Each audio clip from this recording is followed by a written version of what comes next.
right.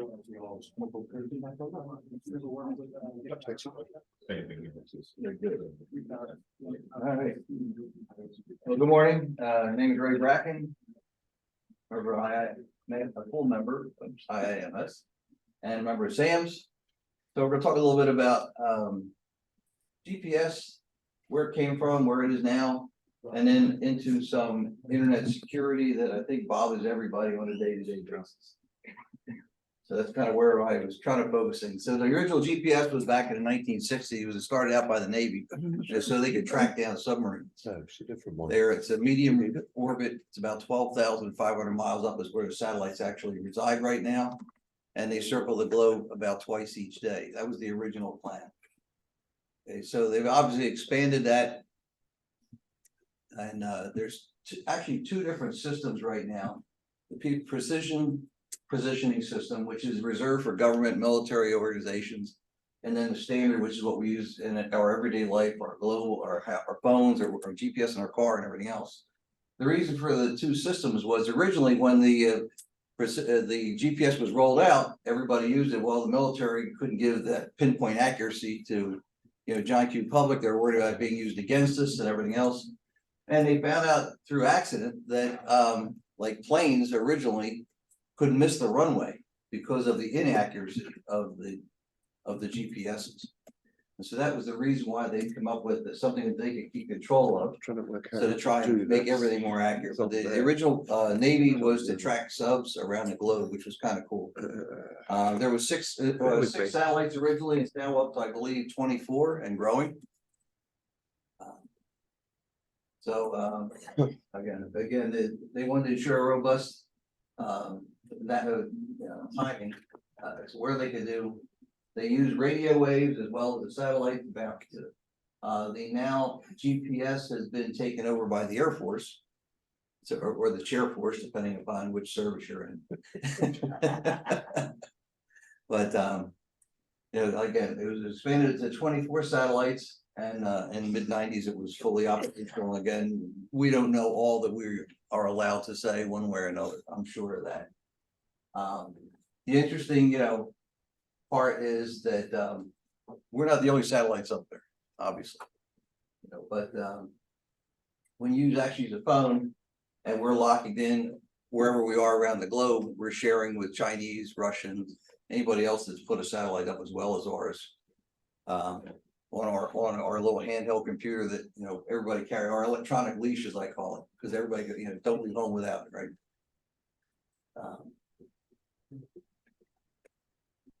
So the biggest risk right now, over all the years of launching things, is we have collisions, and so they're trying to make sure we have other ways, new wave technology.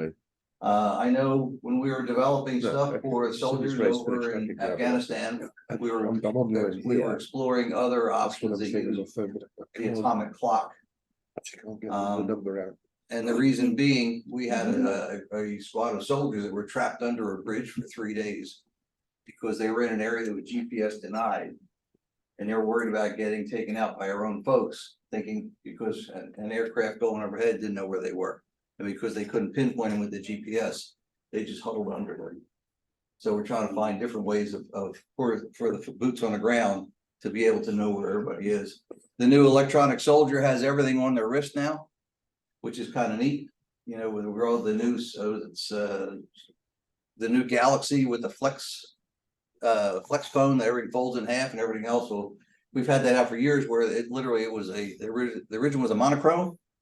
Was a flex panel that they wore on their wrist, and now they've got color, and the resolution obviously has gotten a lot better, but that's military only. We don't have that available to us yet.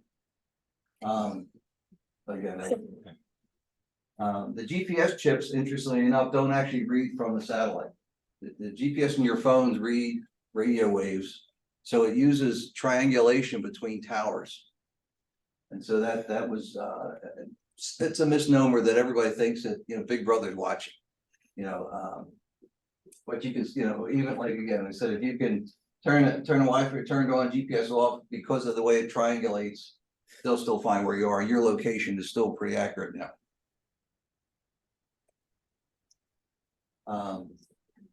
what I was trying to get at was everybody, you know, you always hear the big brother watching, right? Government's watching. Well, that's kind of their task. You know, keeping everybody safe, finding things before it goes bang. That's their task. You know, I worked for the FBI for quite a while. And the biggest headache we had was we had so many rules and regulations that, you know, we had to be, everything we did had to be scrutinized or be able to be scrutinized by a grand jury. And so there were so many handcuffs put on you to make sure those I's were dotted and T's were crossed, that it made it hard.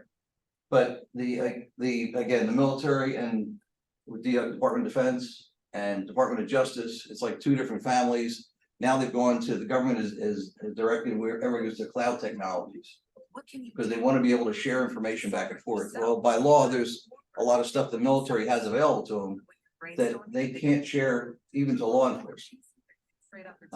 But the cloud technology does allow them to share information between groups, which was kind of interesting because there's still always going to be spots that you can't, like other agents, 3-letter agencies that work outside the US that don't have the rules and regulations, begin with a C. You know, which was, you know, we always said they were the spooks. They were the one knowing where they were because they didn't. Then they used to say, we don't have the rules. We don't have any rules.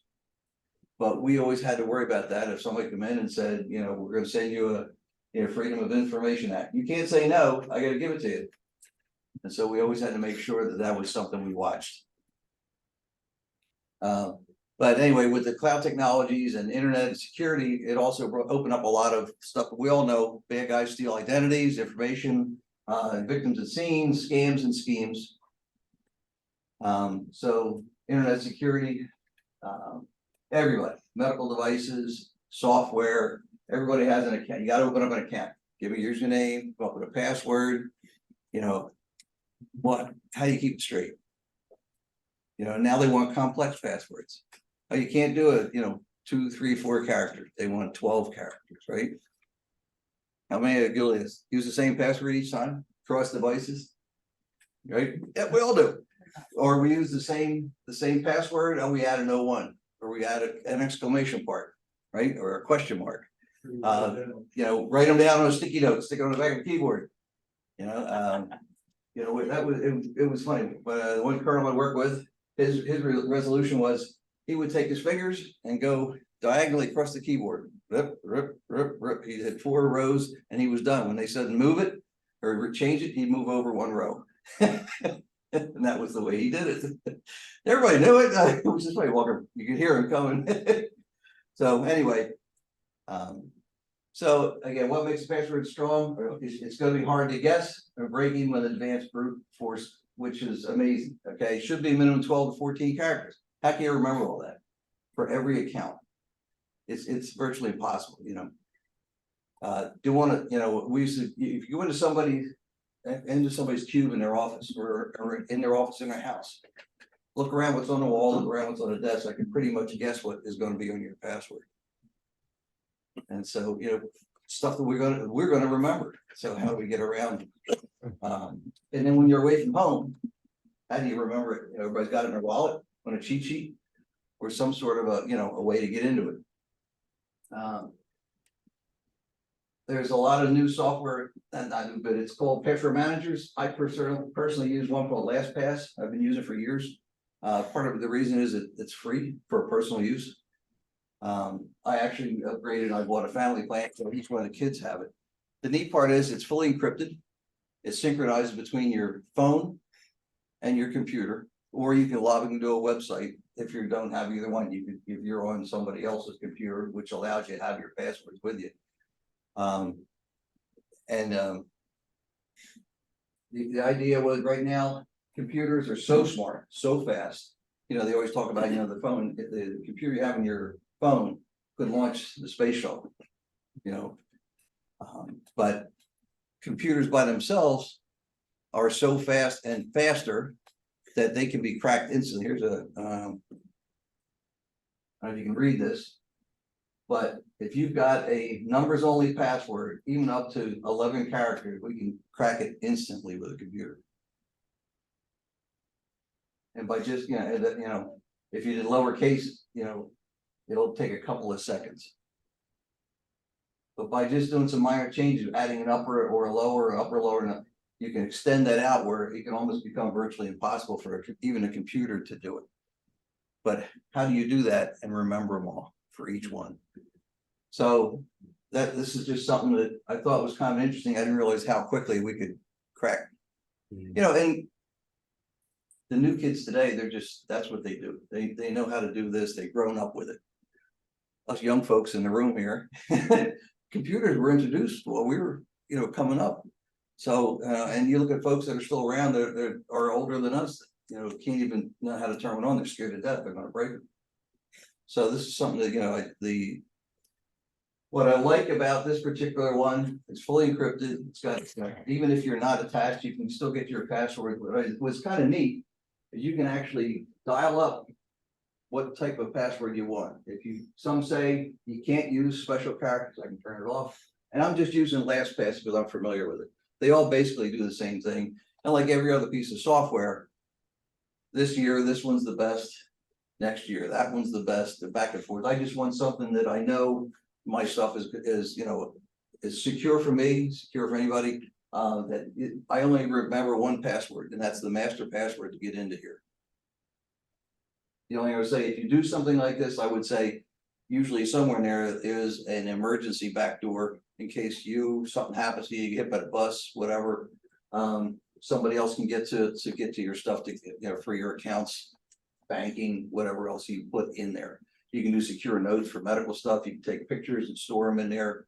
I've got my passport, my medical cards, all that stuff is in there. I don't carry it, but anyway, this is kind of a neat feature that you can do this on the fly.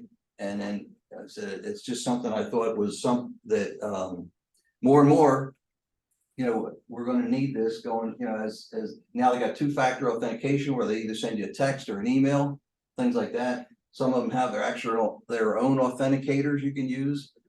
LastPass has an authenticator, so you don't have to have one for Microsoft, one for Google, one for this, one for that. Next thing which one am I using? But these are some of the features you want to look for. You want to be able to use in a PC or Mac or a mobile device, so that no matter what platform you have, you want it to be able to use any browser. You got Chrome, which, by the way, if anybody uses Chrome, little known fact, every keystroke you put in there, Google stores it. So, whatever they have, it literally is sellable or crackable. Firefox, Brave is one. They're what they call no logs, so nobody tracks that one. Microsoft Edge, the old Internet Explorer, things like that. But you want to make sure that's all across from there. You can share an account. If your spouse, or whatever, you need to send them that information, you can send that one, just the one, versus giving them access to everything if you didn't want it. So they're just again, you want to get into it quickly. I said I only remember one password, and it has everything in there, which is nice. The mobile apps, again, you get Android, you get Apple. For the most part, they're the two main options. Again, Android was something the government used, and they still use for years. They're also mixing in Google phones. Part of the reason was when we were over in Afghanistan, a lot of the other team used the old Nokias. Remember the little bricks that you could drive over them, you couldn't hurt them. Well, they would turn them off and throw them in a drawer. So you can turn Androids on remotely without people knowing about it. And so that was the advantage of that. But also in the same respect for the military, we could secure Androids. So military used all kind of Androids as their platform of choice for mobile phones. Like I said, I know from the Department of Justice side right now, we're also using the Google phones as well. But they're open source. So, somebody's going to get into them at some point. But that can't be done with Apple phones. Currently.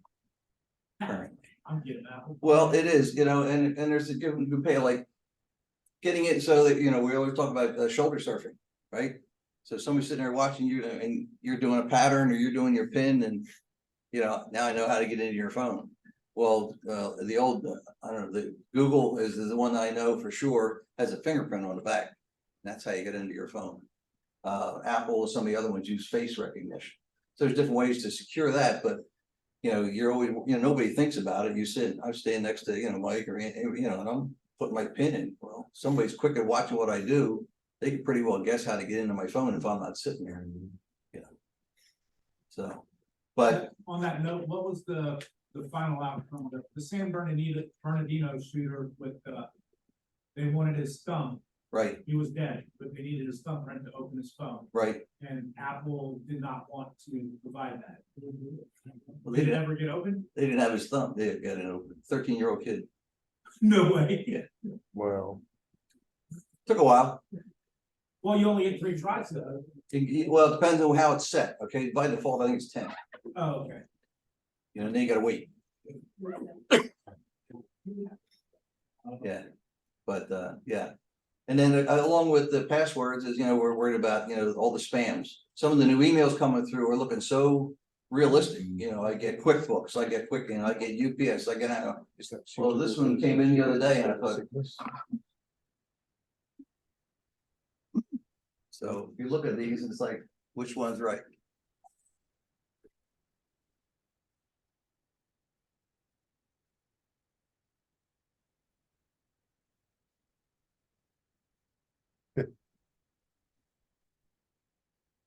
Guess it depends on which A. oh yeah, what's the A? Fine. Usually. Is that scary? Yeah, they usually throw one character, they're different. Yeah, or the misspellings or something, the grammatic, but this is just a hyperlink, into this. But yeah, this is scary because either one of those A's, I'd swear was correct, at a glance.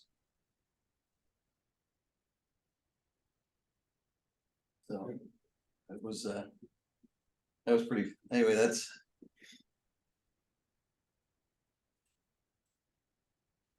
So I know it's short and sweet, but hopefully it helps somebody down the road. Because like I said, I know I can't keep them all straight. I've got hundreds of accounts. To try and use a unique password on each one is virtually impossible. Yes, sir. I know one thing, but I have my business account, my business email accounts, and then I have a personal account. Yes, sir. And my business account gets 10 to 100. I mean, it might even be 100 times more per day. Yeah. Than my personal account. So just if you're in business and you have your domain or something like that, you're a huge target for phishing. So you gotta really be careful. Yeah, you have to. You don't know where it's coming from. You don't know. No, we always tell people, if you're not sure, usually especially on the emails, if you just hover over it, it'll open up, and then when you really look at it, it'll tell you what the email actually came from. It'll come up with a name, and if you kind of look at it, it's like it doesn't make sense. Now there also is a little applet that's being used now called Bitly, BITLY.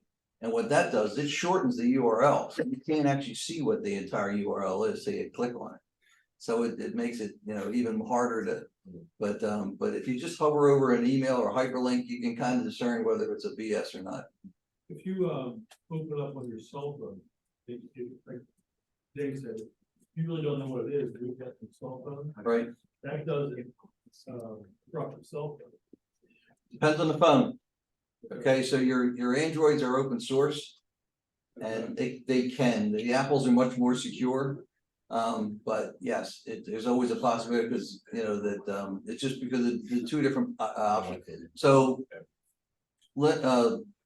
Apple is run with a back end of Linux, which is a much harder operating system to corrupt or infect. Not impossible, but it can. Yes, sir. Also, I use PC Mac on my computers at home and on my Android phone, so that you have some type of, something to scan everything. Right. And yeah, depending on who you talk to, like I said, everybody's doing improvements, and all of a sudden mine's better than yours better than mine. I used to swear that each antivirus program, one would let the other one get infected, so that all the business swung that way, and then it would reverse. This one get, because somebody has to be the guinea pig. Most people don't realize you really should have an antivirus on the phone. I guarantee you, most people don't. No, most people don't. Like I said, the Apple is very hard to infect. not impossible, but it's very hard to infect.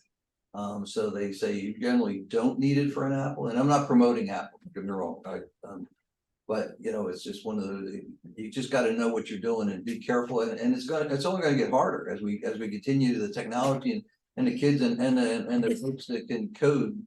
It just blows you away, but yeah, I was surprised at, you know, how quickly you can crack a password. That just, you know, but like I said, just, I mean, I was always one, I always use like the @ sign for an A. You know, so I'll do a cap and then, you know, and just one, but it just, some of the stuff is just, Is that all your passwords? yeah, Cool. yeah. It's called I forgot. Anyway, thank you very much.